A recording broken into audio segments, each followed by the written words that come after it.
The neighborhood of Willowcrest Ridge had always tried to maintain an image of peaceful suburban perfection. Every lawn looked like it had been cut with a ruler, every porch displayed matching seasonal decor, and every homeowner knew the HOA board by name, sometimes out of fear more than respect. Nestled among these meticulously maintained properties was my home, a modest house shaded by a pair of old maple trees and guarded by the calmest creature I knew.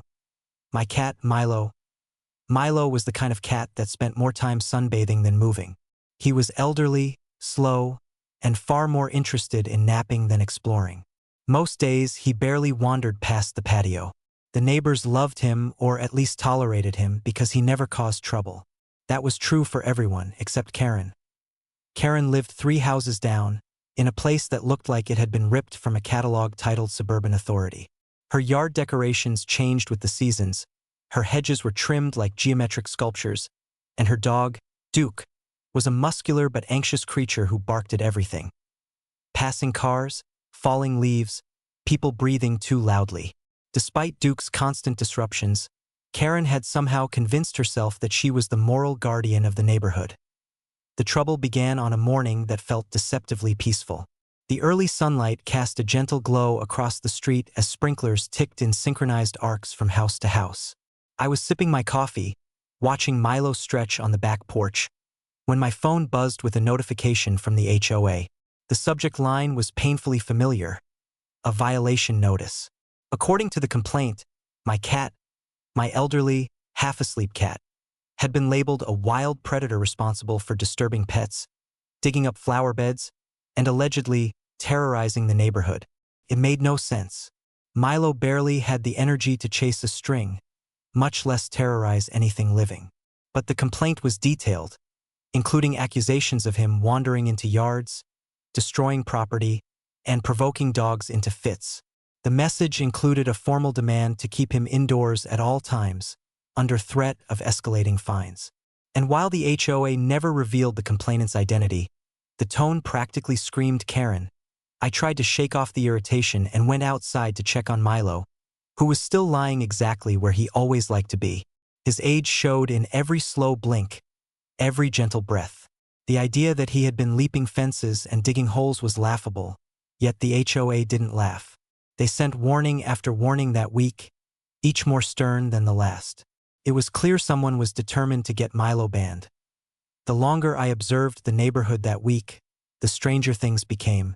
Every day brought another complaint from the HOA that mirrored the previous ones with increasing severity.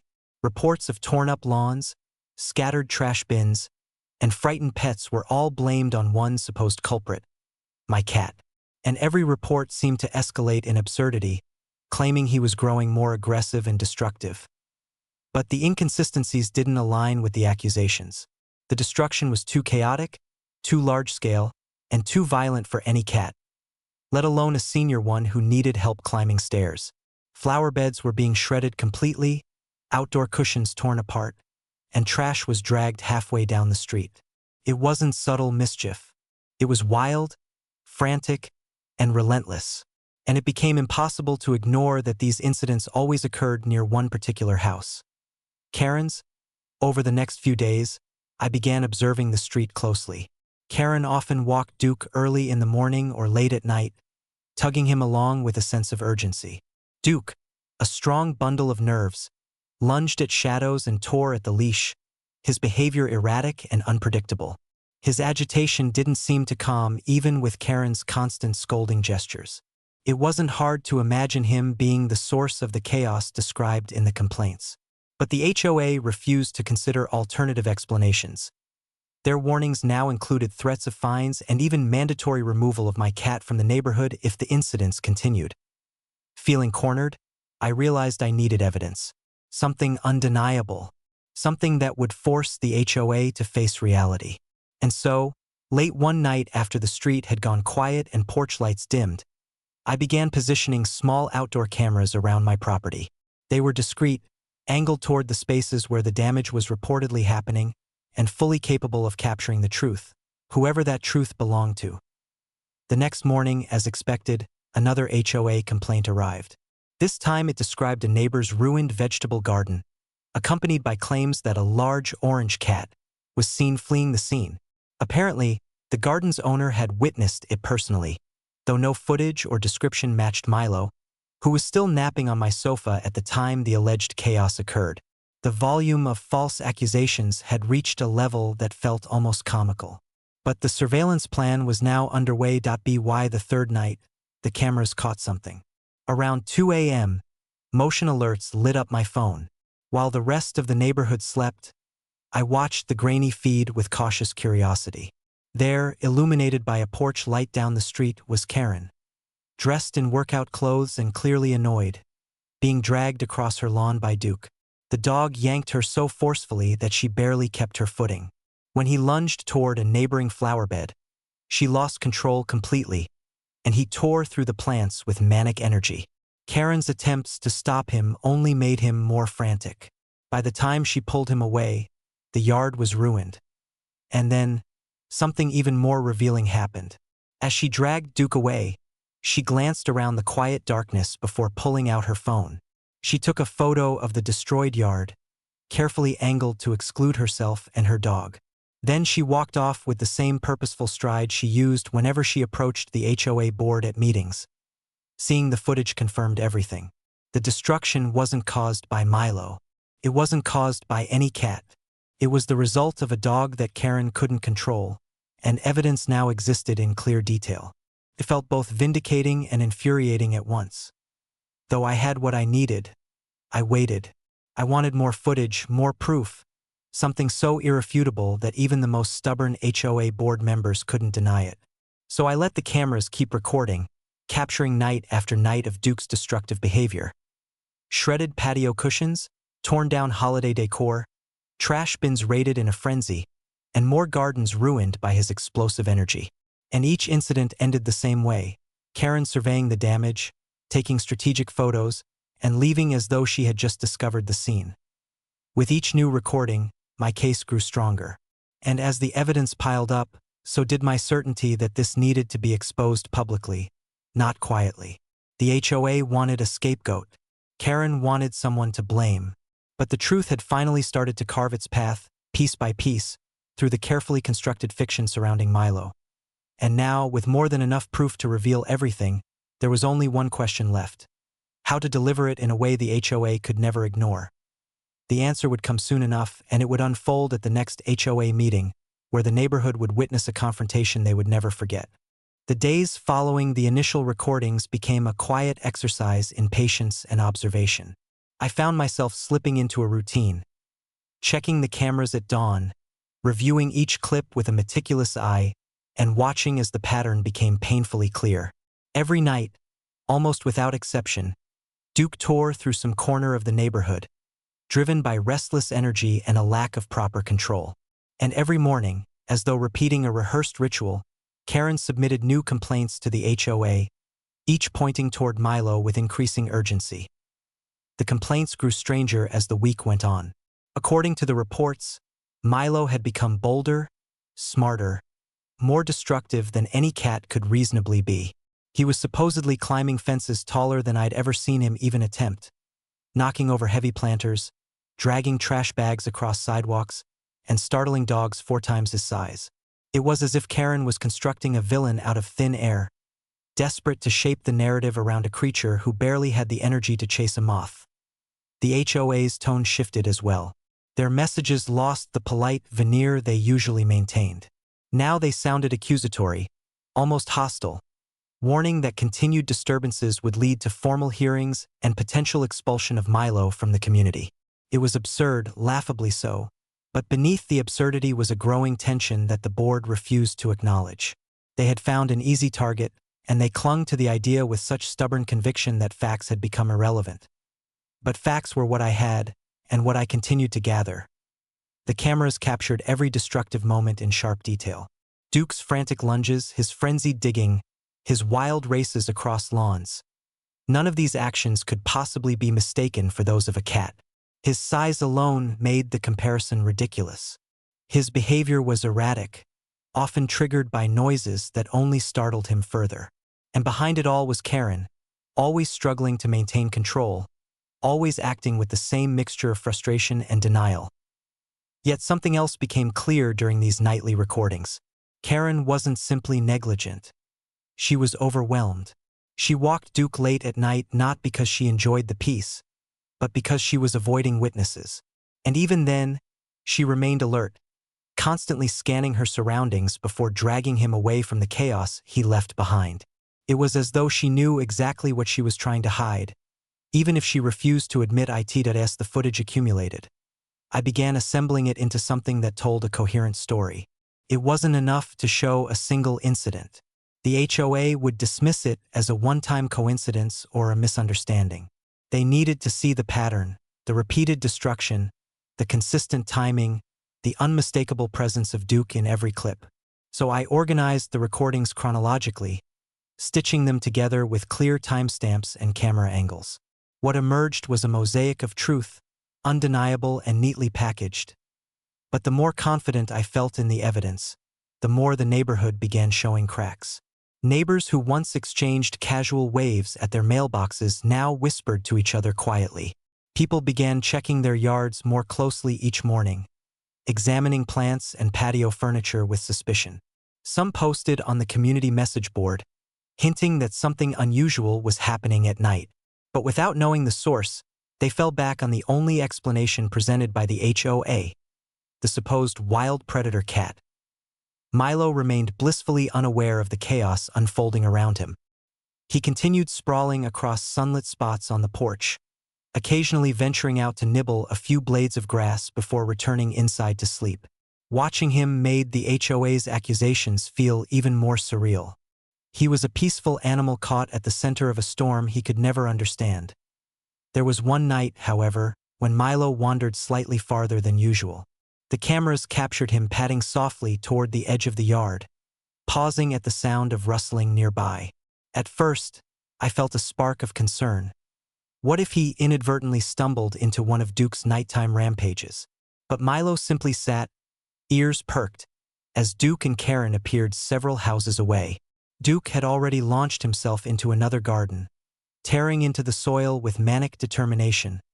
The contrast between the two animals could not have been more striking. Milo sat quietly, unbothered, a calm observer of the chaos unfolding in the distance. Duke, meanwhile, was a whirlwind of destruction. When Karen noticed Milo's small silhouette, she stiffened, as though witnessing the perfect scapegoat. Even from the camera angle, her posture revealed a sense of triumphant confirmation, as if merely seeing Milo outdoors validated every complaint she had made. But the footage captured the truth. There was no connection between Milo and the mess. Milo remained stationary, watching, while Duke continued his rampage. And when Karen took her usual photo of the destruction, she did so facing away from Milo entirely. This single clip became a cornerstone of my growing compilation, a visual contradiction to her fabricated narrative. The week crawled by, and the HOA's messages grew sharper. They announced a mandatory meeting scheduled for the upcoming Friday, claiming that recurring nighttime disturbances would be addressed and that pet accountability measures would be discussed. Although the message didn't name Milo explicitly, the implication was obvious. The meeting wasn't just a discussion, it was the stage for a verdict already decided in their minds. This was the moment I had been waiting for. In the days leading up to the meeting, I refined the footage, organized it into 3 clear segments, each growing more conclusive than the last. The final compilation left no room for interpretation. Every instance of destruction, every torn garden, every scattered trash bin, every ripped cushion had been caused by Duke. Karen appeared in nearly all the clips, struggling with the dog, photographing the aftermath, and leaving before dawn. The only thing left was to present it on the morning of the meeting. The neighborhood stirred with anticipation. People stood in clusters on sidewalks, discussing theories and speculations about what the HOA intended to enforce. Some were convinced a crackdown was coming. Others worried about new pet restrictions. But none of them knew what I carried with me. The truth, meticulously documented and impossible to deny. The meeting room inside the HOA clubhouse was already arranged when I arrived. Chairs lined up in neat rows, a presentation screen at the front, and the board members seated behind their long table. The atmosphere felt heavy, as though everyone sensed the coming storm without fully understanding its direction. I found a seat near the front, placing the small flash drive containing the footage safely in my pocket. The board members shuffled papers, preparing their statements, likely unaware that everything they planned to accuse me of was about to unravel spectacularly. As the room filled with neighbors, Karen entered with an air of confidence. She walked with the same posture she always carried, upright, assured, convinced she held the moral high ground. She took a seat near the aisle, resting her hand possessively on Duke's leash, even though the meeting required dogs to remain at home. The irony didn't escape me, and as the room settled into silence, the HOA president tapped the table, signaling the start of the proceedings that they believed would be one-sided. They had no idea what was coming next. The HOA meeting began with the kind of rigid formality the board had perfected over years of micromanagement. The president cleared her throat with unmistakable authority, shuffling through a stack of papers as though the outcome had already been decided. The board members sat in a neat row beside her, each wearing the same stern expression reserved for rule breakers, noise violators, and anyone who dared to plant flowers not listed on the approved vegetation spreadsheet. The agenda was short, but one item stood out in bold lettering: ongoing pet-related disturbances. The room responded with subtle murmurs, neighbors exchanging nods, already primed for the confrontation. Some looked around in sympathy toward me. Others eyed Milo's absence with suspicion.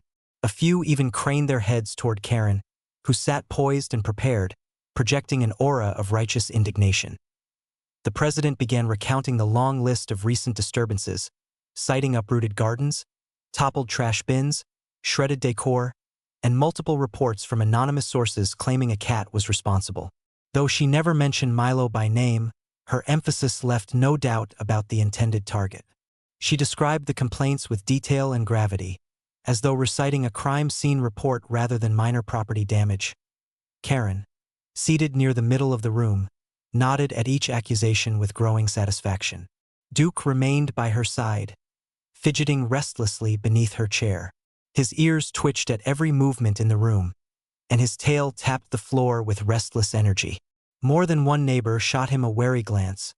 When the president finally paused to take a breath, she invited homeowners to offer comments before the board made its recommendations. Karen rose immediately, eager to seize the spotlight. She stood with dramatic posture, holding a stack of printed photographs, undoubtedly the same ones she had been strategically taking in the dead of night. She spoke with theatrical conviction, gesturing toward the images as though unveiling irrefutable proof. Each photo showed destruction: torn flower beds, scattered trash, damaged patio cushions. But none of the photos showed Milo. Neighbors leaned forward, studying the prints as Karen passed them around. Her descriptions grew embellished, full of exaggerated details meant to sway even the most skeptical listener. She described late-night noises, frantic pets, and shadows she insisted belonged to a predatory cat. She painted a picture of a neighborhood threatened by an animal she claimed had become uncontrollable. The board listened intently, nodding along, ready to declare judgment. But the tide shifted when the last photo made its way back to the front. A neighbor in the back raised an eyebrow, clearly unsettled by the lack of any actual footage or proof in the prints. Others whispered quietly. They were beginning to question what they were seeing, or rather, not seeing. It was then, at the peak of the tension, that I stood. The room quieted instantly. The president watched me with a mixture of caution and preemptive reprimand, clearly expecting some attempt to defend Milo with anecdotal claims or emotional pleas. But instead, I stepped forward calmly, placing a small flash drive on the presentation table with deliberate precision. The president hesitated, glancing at the board before plugging it into the projector's laptop. What filled the screen was not a single image, but a timeline. Videos neatly organized, labeled by date and time. The footage began to play. The first clip showed Duke tugging Karen across a yard under dim porch lights. His claws dug into fresh soil as he tore through a garden, pulling Karen off balance. Gasps spread through the room. Karen's expression cracked, her confidence flickering into shock. The next video showed Duke ripping into patio cushions while Karen struggled to regain control. Then came clips of him knocking over trash bins, dragging blankets across lawns, and scratching deep trenches into flower beds. Clip after clip revealed destruction far beyond the capabilities of any cat, especially one as slow and gentle as Milo. With each scene, the truth became clearer, louder, impossible to refute. Whispers rippled through the room. Neighbors exchanged looks of disbelief, some covering their mouths, others narrowing their eyes at Karen. The footage left no ambiguity. It was a comprehensive timeline of Duke causing every incident the HOA had blamed on Milo. And as the videos continued, something even more damning emerged. Karen in nearly every clip, photographing the damage from strategic angles intended to obscure Duke's presence. The realization struck the room with the weight of betrayal. By the third segment of the compilation, the board members' expressions had shifted entirely. The president's stern facade fractured into visible discomfort. Another member looked away, as though embarrassed for ever believing the complaints without question. The final clip played the moment Milo appeared in passing. It showed him sitting calmly in my yard, watching Duke's distant chaos unfold. The contrast between the two animals was undeniable. One peaceful and still, the other a whirlwind of destruction.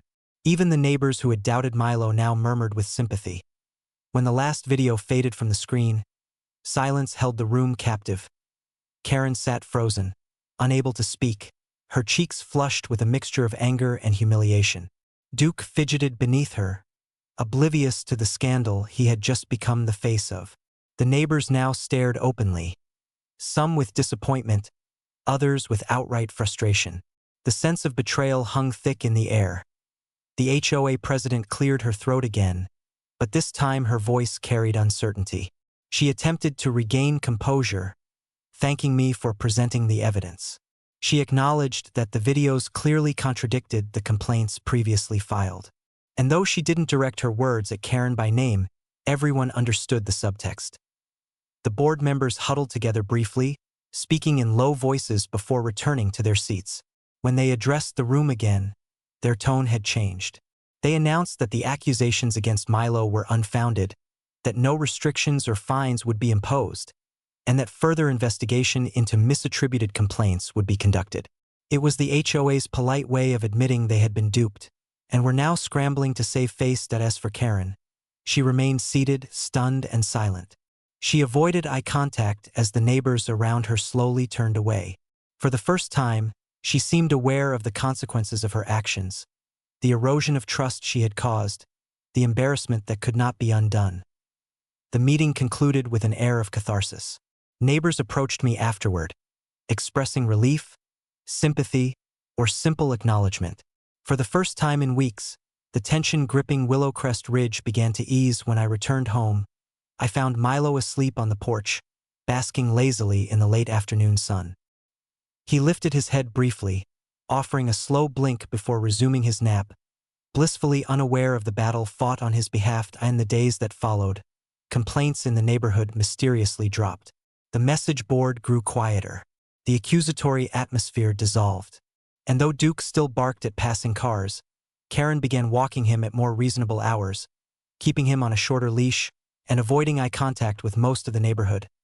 Milo, meanwhile, continued his peaceful routines, sunbathing, exploring the yard in measured steps, and living the uncomplicated life of a beloved pet. His name had been cleared, not just in the HOA's records, but in the minds of the neighbors who had watched the truth unfold in vivid detail. The neighborhood returned to normal, but the memory of that meeting lingered. It became a quiet legend, an unspoken lesson in the danger of assumptions, the value of evidence, and the unexpected strength of a quiet cat who did nothing more than exist peacefully. And for me, the experience left behind a simple truth. Sometimes, the smallest creatures can be caught in the biggest storms, but with patience and proof, the truth always finds its way to light.